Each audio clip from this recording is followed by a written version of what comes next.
Meus irmãos, a paz do Senhor Jesus Cristo, nós estamos hoje começando a primeira lição do segundo trimestre da nossa revista da Escola Dominical e nós queremos nessa oportunidade te convidar para acompanhar conosco durante esse trimestre, que nós vamos falar sobre um assunto bastante pertinente para os nossos dias. Na capa da nossa revista vai estar o título: A Igreja Eleita, redimida pelo sangue de Cristo e selada com o Espírito Santo da promessa.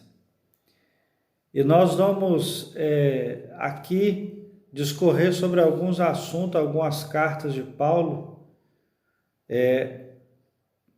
Mas antes de tudo, nós vamos orar ao Senhor. Deus querido e santo, nós te louvamos, Deus. Quero te agradecer, Deus querido, pela oportunidade de ministrar a tua palavra, Senhor. Pai, no nome de Jesus Cristo, Deus, eu quero te agradecer, Senhor, pelo privilégio, Senhor, de mais uma vez, ó Deus, falar, ó Deus, aquilo que o Senhor, ó Deus, quiser que o Senhor que seja falado da tua parte. Deus, em nome de Jesus, eu oro ao Senhor e te agradeço, Deus, em nome de Jesus. Amém. Então, meus irmãos, nós vamos falar então sobre esta carta de Paulo aos Efésios. A igreja situada em Efésio, uma cidade grega, bastante idólatra, como é toda a Grécia. Mas Paulo, ele se dispôs a ir até essa cidade falar do amor de Deus, pregar as boas novas àquele povo. E também nós queremos relembrar um pouquinho da história do apóstolo Paulo, de todas as cartas que contém o Novo Testamento, as 13 cartas escritas por Paulo. A carta aos Efésios é considerada uma das cartas mais emblemáticas do Novo Testamento. E nós queremos só fazer menção a algo a respeito de Paulo. Todos nós sabemos que Paulo, antes de ser um pregador do Evangelho, Paulo era um perseguidor da Igreja de Cristo. Paulo, ele era uma pessoa que perseguia todos aqueles que professavam a fé em Jesus Cristo. E quando ele estava a caminho de Damasco, acontece algo inusitado com Paulo. Ele tem um encontro com Jesus Cristo. E a partir daquele momento, Paulo é transformado por Jesus Cristo e se torna um dos maiores pregadores do Evangelho da história da nossa história, na verdade. E nós queremos falar hoje, a primeira lição vai falar sobre a carta aos Efésios, saudação aos destinatários. Nós vamos falar sobre algumas coisas sobre essa carta de Paulo aos Efésios, tirar algumas lições dessa carta. Como eu disse, uma das mais emblemáticas já escrita por Paulo. E eu quero ler o texto áureo e a verdade prática, que diz assim. Texto áureo vai dizer assim: a vós graça e paz da parte de Deus e do nosso Pai e da do Senhor Jesus Cristo. E a verdade prática vai dizer: a epístola aos Efésios revela o propósito eterno de Deus para a Igreja de Cristo. Então, meus irmãos, nós temos também a leitura bíblica em classe que eu quero ler com os irmãos. 2 textos da palavra do Senhor, Efésios capítulo 1, versículo 2 e Atos capítulo 19, versículo de número 7, vai dizer assim: Paulo, apóstolo de Jesus Cristo, pela vontade de Deus, aos santos que estão em Éfeso e fiéis em Cristo Jesus, A vós graça e paz da parte de Deus, nosso Pai, e da do Senhor Jesus Cristo. Atos dos Apóstolos, capítulo 1, versículo 7, diz assim: E sucedeu que, enquanto Apolo estava em Corinto, Paulo, tendo passado por todas as regiões superiores, chegou a Éfeso e, achando ali alguns discípulos, disse-lhes: Recebeste vós o Espírito Santo quando crestes? E eles disseram: Nós nem ainda ouvimos que haja Espírito Santo. Perguntando-lhes então em que sois batizados, então eles disseram: No batismo de João. Mas Paulo diz: Certamente João batizou com o batismo do arrependimento, dizendo ao povo que cresce no que após ele havia de vir, isto é, em Jesus Cristo. E os que ouviram foram batizados em nome do Senhor Jesus Cristo. E impondo-lhes Paulo as mãos, veio sobre eles o Espírito Santo, e falavam línguas e profetizavam. Esses eram ao todo uns 12 varões. Então, meus irmãos, nós temos aqui nessa lição 3 objetivos que nós vamos falar nesta lição. Primeiro é apresentar a autoria e a data da epístola, da carta aos Efésios. Segundo, é identificar para quem foi dirigida a epístola, a carta aos Efésios. E terceiro é explicar o propósito da escrita e a mensagem contida na epístola. E eu quero já ler a introdução e fazer um comentário acerca da introdução e do ponto central da revista, que vai dizer assim: a epístola aos Efésios é denominada coroa dos escritos de Paulo e ainda de a rainha das epístolas.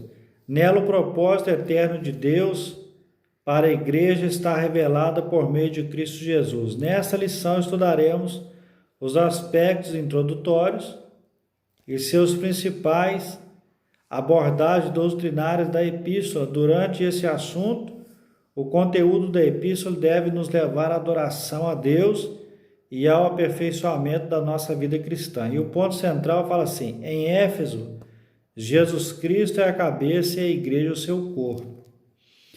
Então, meus irmãos, nós vemos aqui que na introdução ele vai dizer que essa carta é denominada a coroa dos escritos de Paulo e a rainha das epístolas. Como eu disse, uma das cartas mais emblemáticas, talvez mais comentadas de Paulo. E nós vamos ver que o ponto central, que não pode ser diferente, é Jesus Cristo como cabeça e nós, igreja, como corpo de Jesus Cristo. Meus irmãos, se não for assim, nós não seremos, de fato, verdadeiros cristãos. A cabeça da igreja certamente é Jesus Cristo, sempre será, sempre foi e sempre será. E nós, como cristãos, como igreja do Senhor, nós somos um corpo dependente da cabeça, que é Jesus Cristo. Então, meus irmãos, nessa lição, como eu disse, a igreja eleita, Jesus Cristo, quando ele veio à Terra para ser 100% homem, 100% Deus, ele veio para nos trazer a liberdade, né? Não que os cristãos antes de Jesus Cristo eram cristãos presos, mas trazer uma consciência daquilo que deve ser um verdadeiro cristão.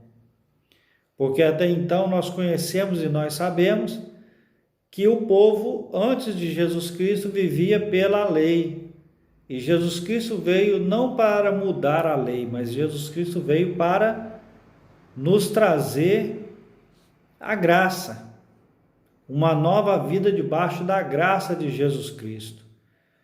E quando Paulo é transformado pelo poder de Jesus Cristo, Paulo vai receber como nenhum outro apóstolo recebeu. Apesar de nós falarmos o apóstolo Paulo, Paulo não foi apóstolo porque Paulo não andou com Jesus, mas como discípulo de Jesus, Paulo recebeu instruções como nenhum outro recebeu instruções daqueles que andaram com Jesus. Mas eu quero aqui já adiantar para os irmãos, no primeiro ponto sobre a autoria e a data. O primeiro ponto, nós vamos comentar sobre 4 pontos aqui desse primeiro tópico, que vai dizer assim que a autoria e a data, o primeiro ponto vai falar sobre a autoria, conforme o costume da época. O autor inicia a carta declarando sua identidade, Paulo, apóstolo de Jesus Cristo, como nós lemos. O livro dos Atos dos Apóstolos menciona que ele se chama Saulo, nome hebraico, traduzido do hebraico, mas que também é conhecido como Paulo. No Atos dos Apóstolos, capítulo 3, versículo 9, está descrito isso, que em hebraico, Saulo significa solicitado, provavelmente uma homenagem a Saul, o primeiro rei de Israel, que pertencia à mesma tribo do apóstolo. Já Paulo significa pequeno, era o seu nome romano.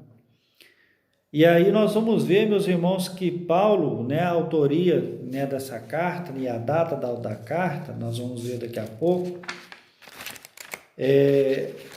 Paulo, ele prefere ser chamado por esse nome justamente porque Paulo se considera o menor entre todos. Considerava o menor entre todos. Então, por isso, essa referência a Paulo, por ele ter dupla cidadania. Segunda coisa que Paulo vai falar, sobre a assinatura apostólica. Toda carta, se você pegar no Novo Testamento, ou tirando o livro, a carta aos Hebreus, que há uma discussão a respeito disso, que também alguns atribuem a Paulo também. Mas a assinatura apostólica, nas 13 cartas da sua autoria, o apóstolo se identifica como Paulo, nunca como Saulo, provavelmente por considerar o nome mais apropriado para evangelizar o mundo gentílico. Outro detalhe relevante é a reivindicação da sua autoridade apostólica como ressalva pela vontade de Deus, isto é, não escolhido por homens. Então aqui nós temos três coisas na verdade que a gente precisa comentar. Paulo, ele, como eu disse, ele prefere escolher este nome, de Paulo, ser chamado de Paulo, por ser considerado menor. Mas na verdade ele vai dizer aqui, nós temos aqui uma coisa que eu quero comentar também. Nós vemos a diferença das cartas de Paulo, que Paulo ele escreve não para o povo, claro que para todo o povo, mas especificamente para o povo gentil. Quem era o povo gentil? Era todo aquele povo que não era considerado judeu. E Paulo, como um bom pregador da palavra de Deus, ele soube infiltrar e soube ganhar esse povo. Então, por isso Paulo, ele é considerado o apóstolo dos gentios. Outro detalhe relevante é a reivindicação da autoridade apostólica como ressalva pela vontade de Deus. Olha só, um homem como Paulo reconhece uma coisa que muitas das vezes de nós não temos coragem de fazer. Paulo, ele reconhece que se dependesse da vontade dele, certamente para ele seria melhor ele ser talvez o perseguidor do que ser o pregador ou o perseguido.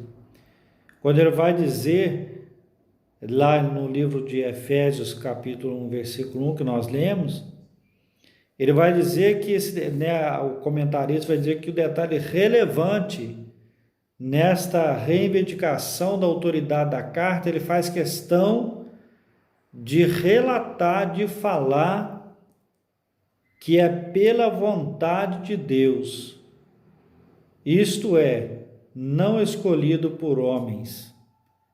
Ou seja, não foi o homem que escolheu Paulo. até mesmo porque se dependesse daquele povo da época, se dependesse dos próprios apóstolos, Paulo não teria sido pregador do Evangelho. Porque até então um homem acostumado a matar, acostumado a perseguir o povo de Deus, como é que seria pregador do Evangelho? Então Paulo, ele faz questão de ressaltar que não foi pela vontade dele, mas foi pela vontade de Deus. Terceira coisa deste comentário, uma epístola da prisão. Paulo escreveu essa epístola quando estava preso em Roma. Vai dizer assim, a epístola foi escrita no período em que Paulo se encontrava preso em Roma.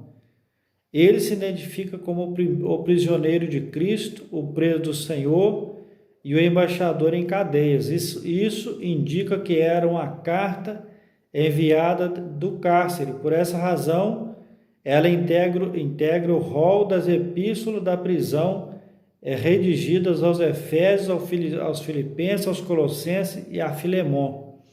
Então, observe bem, irmãos, que Paulo, mesmo preso em Roma, ele não deixou de professar sua fé em Cristo. Ele não deixou de fazer aquilo para o qual ele foi enviado, ele foi escolhido. Ele escreve, além da carta aos Efésios, ele escreve, vai dizer aqui, aos Filipenses, as duas cartas aos Colossenses e a Filemon. Então nós vamos ver que ele se autodenomina como prisioneiro de Jesus Cristo, pela vontade de Jesus Cristo, o preso do Senhor, o embaixador em cadeias.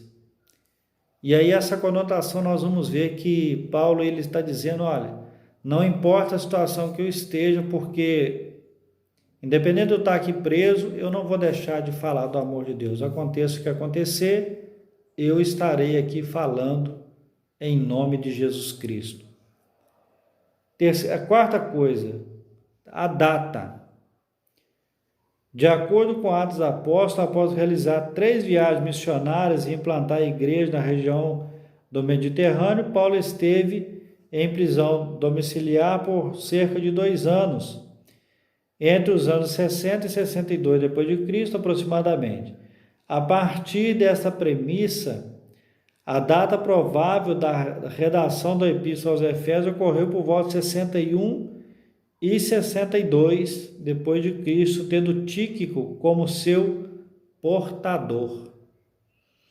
Então, meus irmãos, notem que Paulo, a data das cartas de Paulo é 60 anos depois de Cristo, Ou seja, Paulo ele vai escrever essa carta, se nós fizermos uma conta básica e rápida, se Jesus Cristo nasceu e viveu 33 anos, e aqui a gente, a data é 60 anos, 23 anos após a morte de Jesus Cristo, Paulo ainda pregava o Evangelho de Jesus Cristo.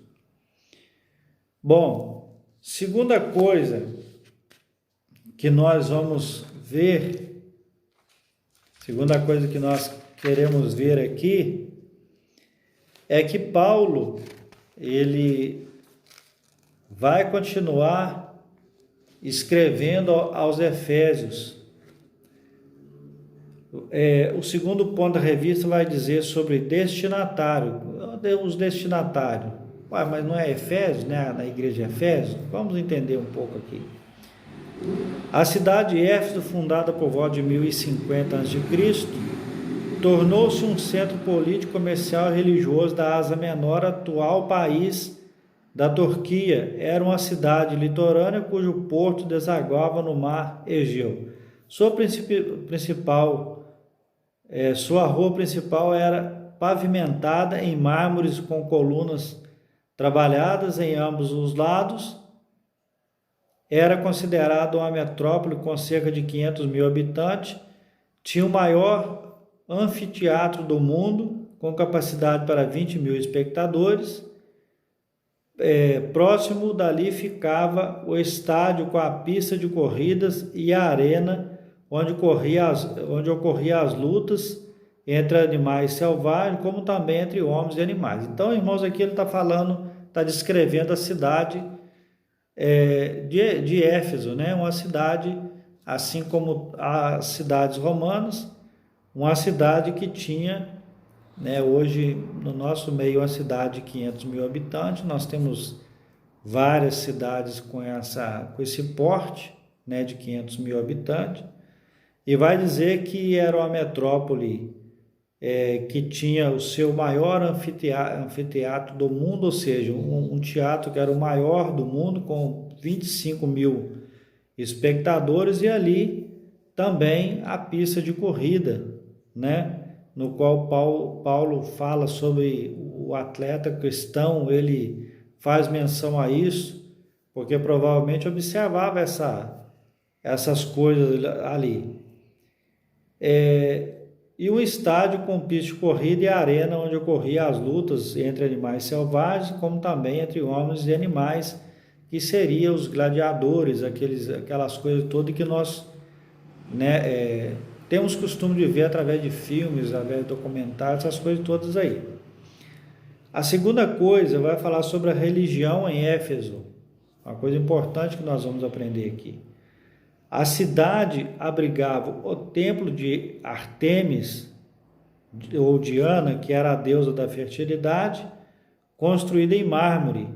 A economia da cidade dependia de milhares de turistas que visitavam, e sua maior fonte de renda era o comércio de nichos de prata vendidos no templo, razão pela qual seus moradores ficaram alarmados com a pregação de Paulo contra a idolatria. Também está lá no livro de Atos Apóstolos, capítulo 19. Então, meus irmãos, notem que Paulo em momento nenhum não afrontou. Paulo, em momento nenhum, ele quis afrontar a religião de ninguém. Ele não quis, em momento nenhum, desbancar a religião, mas ele entrou ali para poder pregar a religião, ou melhor, pregar o evangelho de Jesus Cristo em meio àquele povo que era idólatra. Note que quando ele faz o comentário que a sua maior fonte de renda era o comércio de nichos, ou seja, de objetos, de coisas relacionadas a deuses, né? Que eram de pratos que eram vendidos no templo, razão pela qual os moradores, né, ficaram alarmados com a pregação de Paulo contra a idolatria. Então, o que Paulo fez? Pregou contra todos aqueles objetos santos, estátuas, enfim, tudo aquilo que era vendido em sinal de adoração a outros deuses. E Paulo ali pregou que o verdadeiro arrependimento estava em Cristo, que o verdadeiro Deus era Jesus Cristo. Não tinha forma, não tinha estátua, não tinha nada que pudesse comparar o Deus que Paulo pregava. Isso causou um certo espanto naquele povo. E vamos em frente aqui, no terceiro ponto. Ele vai dizer que a igreja de Cristo, a igreja de Éfeso, Paulo evangelizou a cidade e seus arredores durante 3 anos. Quando chegou a Éfeso, o apóstolo encontrou 12 discípulos, os quais batizou nas águas e conduziu a receber o batismo no Espírito Santo. Em seguida, evangelizou os judeus na sinagoga por um espaço de 3 meses. E como alguns judeus resistiram ao evangelho, voltou-se para os gentios, pregando num salão alugado na casa de Tirano. Em Efésios, Deus usou Paulo poderosamente, a igreja crescia, pois até os lenços e aventais do apóstolo foram usados para curar os enfermos e expulsar demônios. Grandes líderes da igreja também passaram por Éfeso. Apolo ministrou ali e foi instruído por Priscila e Áquila. Timóteo também foi designado para pastorear a cidade, e segundo Irineu, bispo grego, bispo grego do primeiro século, o apóstolo João também liderou a igreja. Então, meus irmãos, nós vemos aqui que Paulo, além de evangelizar os redores né, da Ásia Menor, ele entrou ali em Éfeso para evangelizar. E algo interessante que na introdução nós lemos, que quando ele vai dizer que ele chegou ali e achou 12 discípulos, né? E fez uma pergunta para eles, em que batismo crestes, né? Nós lemos aqui na introdução, no versículo 1, né? Vai perguntar para eles aqui, vai dizer assim: e achando ali alguns discípulos, disse-lhes: recebeste vós já o Espírito Santo quando crestes, ou seja, quando se converteram? E eles disseram-lhes: nós nem ainda ouvimos que haja Espírito Santo. Perguntou então: em que sois batizados? E eles disseram: no batismo de João Batista, lá no início dos evangelhos. E Paulo disse: ouviram, e os que ouviram foram batizados em nome do Senhor Jesus. E Paulo, impondo as mãos sobre eles, veio sobre eles o Espírito Santo e falaram noutras línguas, e esses eram ao todo uns 11 varões. Então, observem bem que Paulo, quando encontra com esses homens, ele vai levar esses homens para poder conhecer de fato o que era o poder de Deus.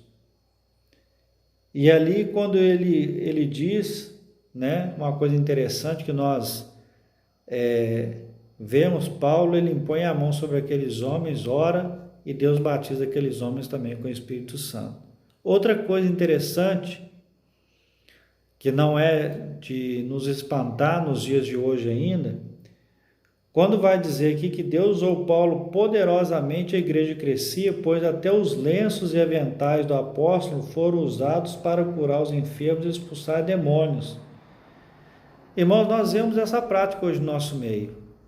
Alguns por aí, né, sem crítica a nenhuma religião, mas nós vemos pessoas se valendo desse artifício, que claro que não se aplica ao nosso meio, porque aqui certamente foi a permissão de Deus que isso acontecesse, porque, né, Paulo jamais, né, eu creio que jamais faria isso, né, mas a vontade de Deus sobre a vida daquele povo.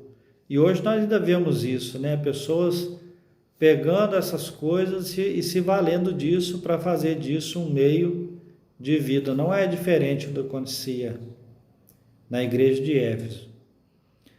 Quarta coisa, saudação epistolar, ou seja, a saudação descrita na carta de Paulo, as cartas de Paulo. É a saudação mais breve dentre todos os descritos de Paulo. Ele se dirige aos santos e fiéis em Cristo Jesus, isto é, aqueles que foram separados e consagrados para ser a propriedade exclusiva de Deus.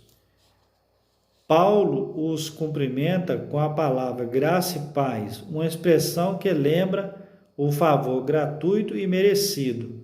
Quanto aos destinatários, a maioria dos intérpretes considera que a epístola era uma carta circular destinada aos cristãos da maioria gentílica das muitas igrejas da Ásia, proveniente de Éfeso, a metrópole mais importante daquela região. Então nós vemos aqui que Paulo ele não faz muito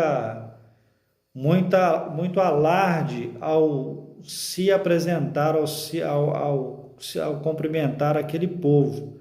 Ele só vai fazer uma breve saudação dizendo que aquele, né, a graça e paz, né, alguns consideram que essa expressão lembra o favor gratuito e merecido de Deus, né, que é a graça que Deus nos dá e a paz que Deus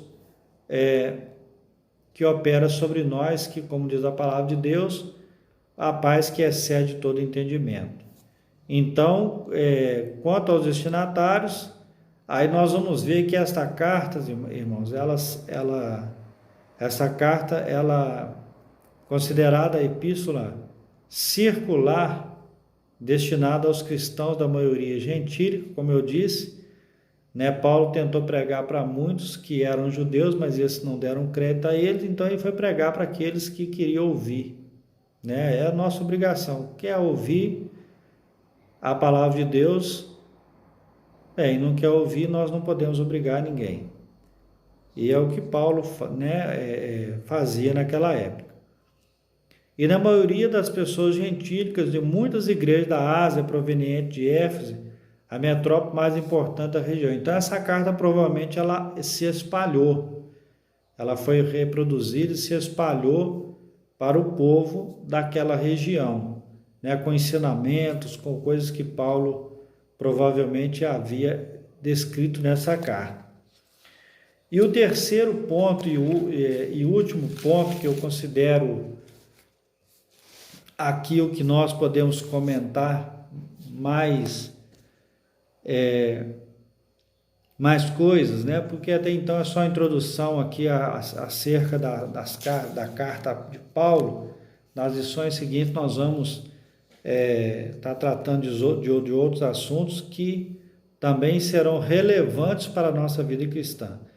E o propósito e a mensagem da carta de Paulo, né, como eu disse, Paulo escreve essa carta quando estava preso em Roma. E o propósito aparentemente, vai dizer aqui a comentarista, a epístola não aborda nenhum problema específico como em outras cartas de Paulo, nem outras epístolas de Paulo, né? Se nós pegarmos a igreja, a carta aos Coríntios, aos Romanos, enfim, que trata de problemas direcionados ao povo da igreja, Paulo não tem esse objetivo de abordar nenhum assunto específico, mas nós vamos ver que nos capítulos iniciais da carta percebemos algumas ênfases que sinalizam a solução de certas questões, apesar de não ser direcionado a um assunto específico, mas traz um cunho que vai fazer com que a pessoa possa tirar proveito daquilo que Paulo está escrevendo nesta carta. Por exemplo, havia novos convertidos que vinham do mundo helênico e praticavam religiões de mistérios e magia, mas que agora se reuniam com os santos de Éfeso. Não por acaso o apóstolo Paulo mostra àqueles crentes que Cristo está no controle do universo inteiro. Então observe, irmãos, que quando primeiro ponto a ser destacado aqui que Paulo ele vai fazer o quê? Ele vai resgatar esse povo através das suas mensagens, das suas pregações, esse povo que era perdido, esse povo que praticava outras religiões, outras seitas, né, que vai dizer aqui, mas que agora se reúne com os santos em Éfeso, ou seja, aqueles que eram escolhidos, aqueles que estavam aceitando que Paulo estava dizendo, né? Aí vai dizer, não por acaso, o apóstolo Paulo mostra àqueles crentes que Cristo está no controle de tudo, no controle do universo inteiro, ou seja, nós ainda hoje podemos ter essa certeza, né, que Deus, né, que Jesus, ele está no controle de toda a situação. Deus, como eu disse aqui em outra ocasião, Deus nunca perde o controle de nada. Jesus Cristo, ele nunca perdeu o controle de nada, né? Por mais que nós vemos pessoas escarnecerem de Jesus, pessoas dizerem acerca de Jesus, e até mesmo nós vemos comentários de grandes autoridades espirituais dizerem sobre o fracasso de Deus, mas Deus nunca fracassou, Deus nunca perdeu aquilo que ele planejou, né? E Paulo colocou muito bem isso para aquele povo. Segunda coisa, também é possível perceber outro tipo de ênfase do apóstolo. O passado daqueles cristãos era marcado pela imoralidade, bebedeiras, mas uma vez salvos pela graça, eles deveriam adotar um novo estilo de vida em Cristo. Irmãos, e notem que isso não é diferente no nosso meio hoje. Nós, quando vamos ver que quando Paulo vai falar, né, acerca desse assunto, ele vai dizer que é possível perceber uma outra ênfase na pregação de Paulo, né, um outro ponto alto da pregação de Paulo, que ele vai dizer que o passado daqueles homens eram marcados pela imoralidade, bebedeiras, mas uma vez salvos pela graça, eles deveriam adotar um novo estilo de vida em Cristo. Então, meus irmãos, observe que Paulo, ele vai comentar, ele vai pregar para esse povo, dizer, olha, a partir do momento em que nós recebemos Cristo em nossas vidas, nós somos novas criaturas em Cristo Jesus. Todas as coisas se fez, eis que todas as coisas se fez novas. E ele vai falar sobre adotar um novo estilo de vida. E como eu comentei num vídeo passado, quando vai falar, né, na última lição, quando vai falar sobre um novo homem em Jesus Cristo, quando não há mudança de comportamento, quando não há mudança de vida, não há graça sobre a vida do povo, sobre a vida do homem. E ele também destaca ainda que há uma preocupação com a unidade e a paz entre judeus e gentios cristãos, enfatizadas pelo plano universal da redenção para ambos. Meus irmãos, nós sabemos que Jesus Cristo não veio, não estendeu a sua salvação somente para o povo judeu. A palavra de Deus diz que ele veio para os seus e os seus não o aceitaram.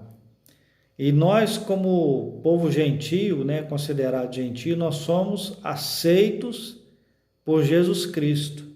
E quando nós vemos aqui que ele vai enfatizar o plano universal da redenção para ambos, não há uma alma sequer que possa se perder no momento em que aceita Jesus Cristo como seu Senhor e Salvador.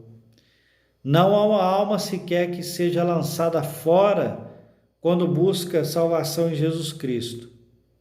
E isso Paulo deixou bem claro para aquele povo. Sobre essas premissas, então, podemos considerar que uma das intenções do autor aos Efésios, né, no caso Paulo, era de atender às múltiplas necessidades da igreja numa perspectiva pastoral. Por isso, a carta é apontada por estudiosos como tratado teológico sobre a igreja, o corpo de Cristo. Olha que frase poderosa. O tratado teológico sobre a igreja, o corpo de Cristo. Então, meus irmãos, nós podemos entender que seja qual for a denominação, seja qual for a igreja, né, nós sabemos que placa de igreja não salva ninguém, mas seja qual for aquela pessoa que professa sua fé em Jesus Cristo, a genuína fé em Jesus Cristo, o verdadeiro evangelho de Jesus Cristo, nós podemos entender que esse tratado teológico, né, sobre a igreja de Cristo, é justamente o corpo de Cristo, simbolizando a igreja como única na face da terra. Quando Jesus Cristo vier buscar a sua igreja, ele não vai buscar denominação. Ele vem buscar a igreja lavada e remida no sangue do Cordeiro. Como diz o título da lição, nós vamos uma igreja redimida pelo sangue de Cristo, selada com o Espírito Santo da promessa. Então, quando Jesus Cristo vier buscar a sua igreja, ele virá buscar esta igreja, lavada e remida pelo sangue do Cordeiro. Então, meus irmãos, a mensagem de Paulo para aquela igreja: salvação em Jesus Cristo. Fora dele não há outro que possa nos conceder essa salvação. Segunda coisa, a mensagem. A mensagem de Éfeso gira em torno de duas temáticas, dois pontos altos da pregação de Paulo: Jesus Cristo como cabeça da igreja e a igreja como corpo de Jesus Cristo. Assim podemos classificar os desdobramentos desse assunto nos seguintes eixos temáticos. Primeira coisa, a consumação do plano eterno de Deus na pessoa de Jesus Cristo. E o que é que Jesus Cristo veio fazer na terra? A Bíblia fala sobre quando Jesus começa o seu ministério, através de um milagre. Mas eu costumo dizer que Jesus Cristo ele não veio na terra para fazer nenhuma dessas coisas. Ele fez porque aprove a ele a fazer. Mas o plano de Jesus Cristo, o plano de Deus traçado lá no Jardim do Éden,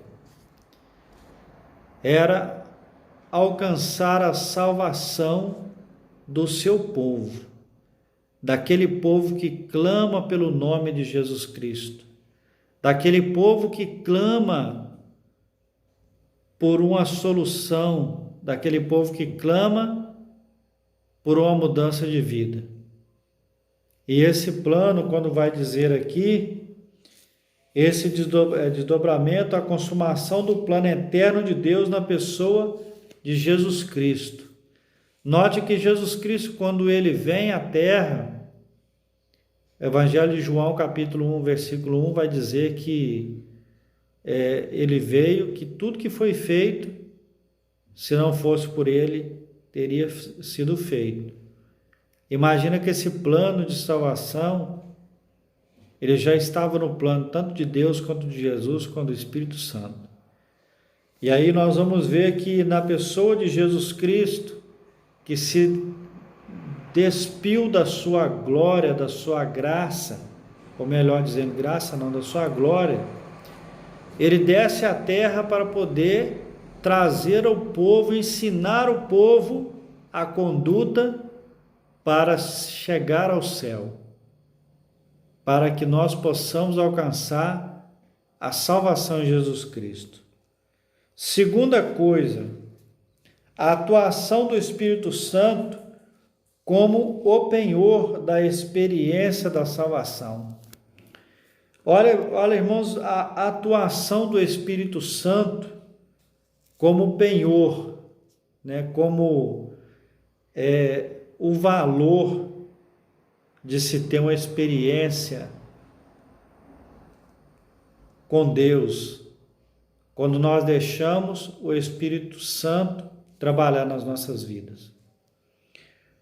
Terceira coisa, a reconciliação dos povos por intermédio da cruz de Cristo. Meus irmãos, se nós observarmos na história da humanidade, a pior coisa que poderia acontecer com um homem naquela época era a morte de cruz. E Jesus deixou ser pregado naquela cruz para que eu e para que você pudesse reconhecer a soberania de Jesus. Mesmo sendo Deus, mesmo sendo um homem, assim como eu e como você, ele mostrou humildade. Ele mostrou que sim, poderia ser cumprida através do seu sacrifício aquilo que ele veio fazer. Número 4, a revelação do mistério da vontade de Deus por obra do Espírito Santo. A revelação do mistério da vontade de Deus por conta do Espírito Santo. Lembra que eu disse, Atos dos Apóstolos capítulo 2, ficar em Jerusalém até que do céu seja revestido de poder. E para que Deus dá o poder ao homem? Nós às vezes não entendemos que aquilo que está nas nossas mãos para fazer, é para fazer em nome de Jesus. E quem atua nas nossas vidas é o Espírito Santo.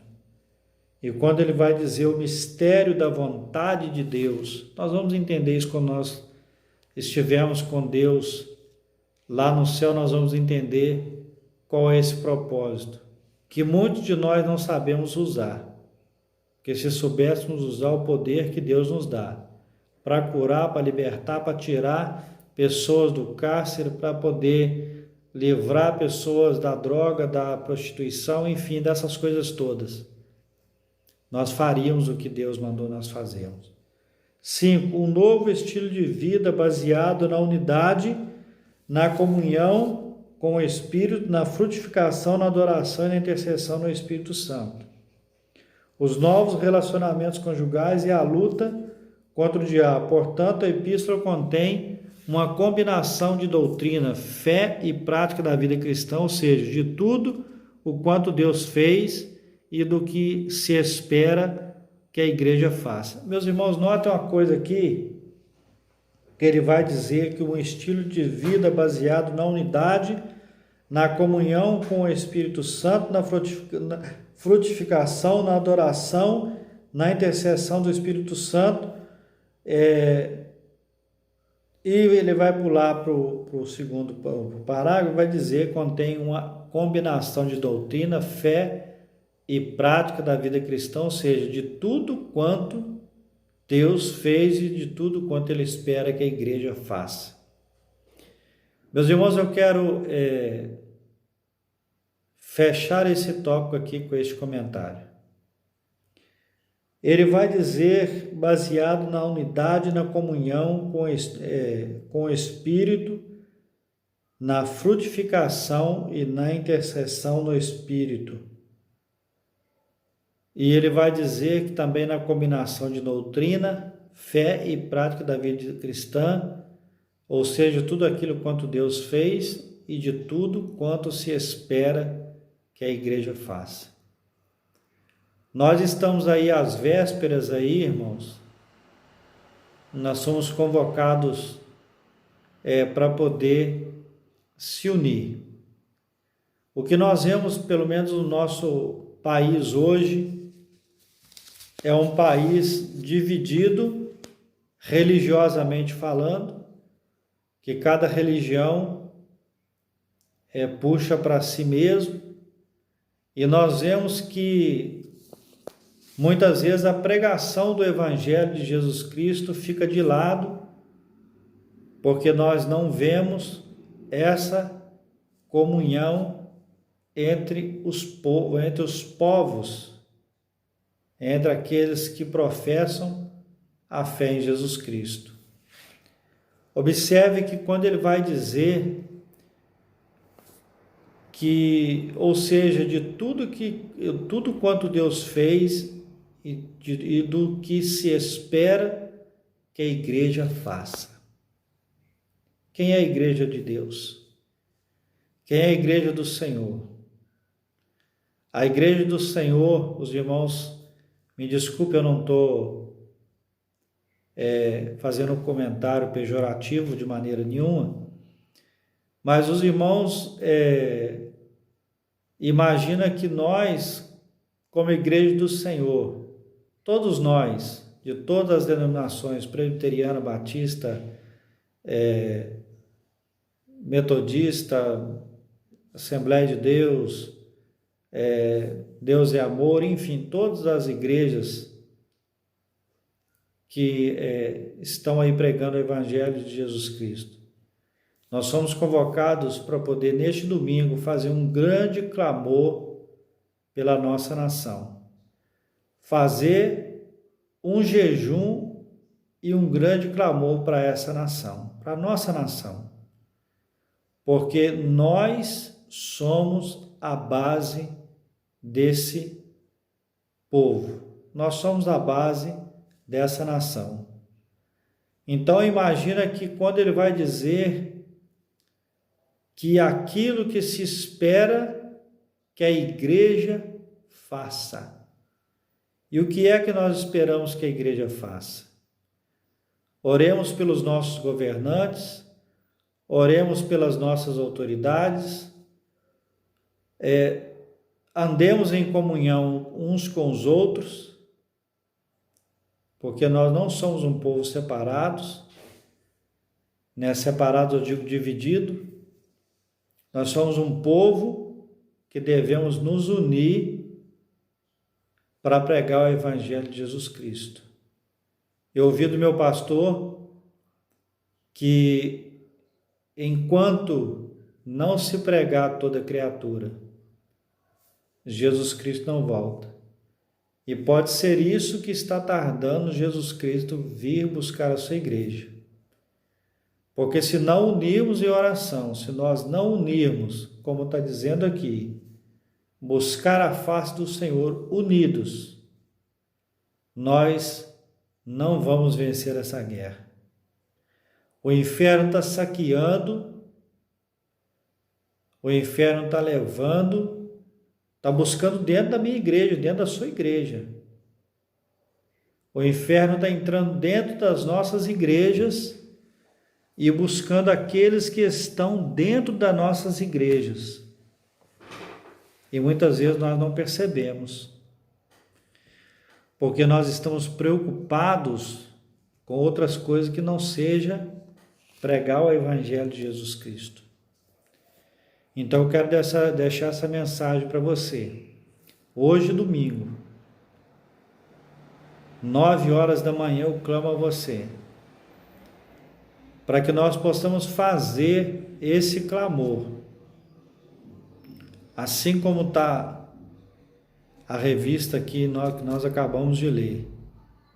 Aquilo que o povo, mesmo que seja aquele povo que não professa a fé em Jesus Cristo, mas ele espera que a igreja faça.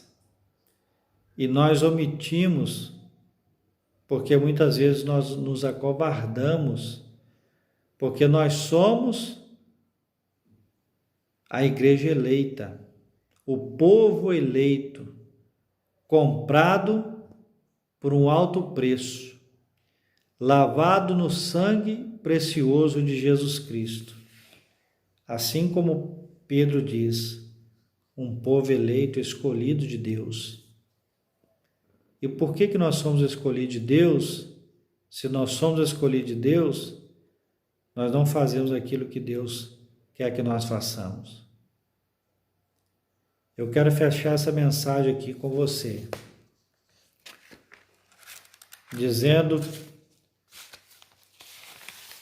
a introdução dessa revista, desta lição. Ela revela um elaborado resumo da salvação e as suas implicações para a vida cristã. Seu conteúdo recorda o favor imerecido para recebermos gratuitamente da parte de Deus. Suas exortações nos impelem a viver em santidade e, alicerçados em Cristo, a cabeça da igreja, a batalhar contra as forças das trevas. Então, meus irmãos, olha que nós somos impelidos a viver em santidade e alicerçados em Cristo, que é a cabeça da igreja, para batalhar contra as forças das trevas. Olha ao seu redor hoje. Olha o que está acontecendo ao seu redor hoje. Todos nós estamos vivendo uma quarentena, muitos dizem forçados, muitos dizem que é necessidade, não importa. Nós devemos fazer a nossa parte. E quando está dizendo aqui que nós somos impelidos a viver em santidade para batalhar contra as forças das trevas, ele está dizendo que nós somos convocados para batalhar. Me parece que o próprio apóstolo Paulo diz que aquele que milita nessa terra não se embaraça com coisas deste mundo. E não tem jeito, meu irmão e minha irmã, se você um dia levantou sua mão, aceitou Jesus Cristo como seu Senhor e Salvador, você está nessa batalha também. Se você professa a fé em Jesus Cristo e crê que só há mudança em Jesus Cristo, você está nessa batalha, você está engajado nessa batalha. E eu quero convocar você que está me ouvindo, hoje, 9h da manhã, levantarmos um grande clamor pela nossa nação, pelas nossas vidas, pelos nossos familiares, governantes, autoridades, para que nós possamos vencer isso que está assolando não só o nosso país, mas o mundo inteiro. Que nós vamos sim sair vencedores disso aí. Eu quero encerrar aqui com a oração. Eu quero convidar você, primeiramente, você que ainda não conhece, como eu disse no início desse vídeo, você que ainda não conhece o nosso trabalho, estamos ali na igreja Assembleia de Deus Ministério de Cordovil, em Santa Bernadette. Nós estamos ali nas segundas-feiras, normalmente quando voltar a funcionar, quando a gente voltar às nossas atividades normais.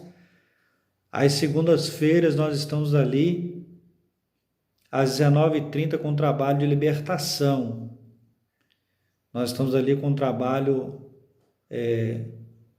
muito bom de libertação. Você é o nosso convidado. Às terças-feiras nós estamos também com um trabalho de ensino da palavra de Deus. Nós estamos ali também às 19h30 te esperando. Na quinta-feira também, culto público de louvor, adoração ao nome do Senhor.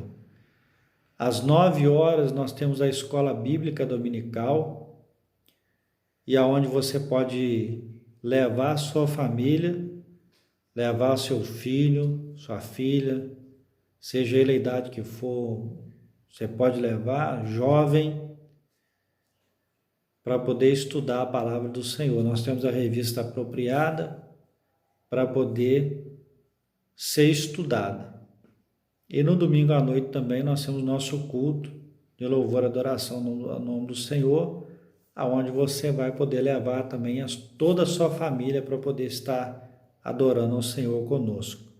Nós temos ali o nosso pastor Oswaldo Lino, que é o nosso pastor local ali, o nosso pastor dirigente. Temos todo o corpo de obreiro ali preparado para poder receber você. Temos nossos líderes de mocidade, temos nossas irmãs do círculo de oração, que estão também prontos para receber você também de braços abertos. E também nós queremos fazer menção ao nosso pastor, presidente pastor Francisco José da Silva, que com muito empenho ele implantou esse trabalho há 25 anos aqui no estado de Minas Gerais, cuja nossa sede está lá no Rio de Janeiro, em Braz de Pina. Mas você é o nosso convidado para estar conosco ali em Santa Bernadette. E antes de encerrar, eu quero fazer essa oração, abençoando a sua vida e pedindo a você, não deixa de fazer a sua parte como cristão. Não deixa de examinar as Escrituras e aprender aquilo que você deseja fazer para que Deus possa continuar abençoando a sua vida. Se você pode, nós vamos orar ao Senhor, abençoando a sua vida, e esperamos você domingo que vem, permitindo Deus, para que você possa, ou através do nosso canal, ou através lá da nossa igreja. Vamos orar ao Senhor e abençoar você em nome de Jesus. Senhor nosso Deus, eterno Pai, nós te louvamos neste momento, Deus, e já queremos clamar ao Senhor, Deus querido e santo, por toda, ó Deus querido, nossa igreja, Senhor. Nós queremos clamar ao Senhor, ó Deus, neste momento, Deus, por tudo, Senhor, que o Senhor tem feito e que ainda há de fazer, ó Deus, na nossa vida, há de fazer, ó Deus, no nosso país, Senhor. E, ó Deus querido, aonde chegar esta mensagem, Deus, que haja, meu Deus, renovação, transformação, libertação, Senhor. Em nome de Jesus, ó Deus, nós oramos ao Senhor e te agradecemos em nome de Jesus. Amém. Que Deus abençoe sua vida.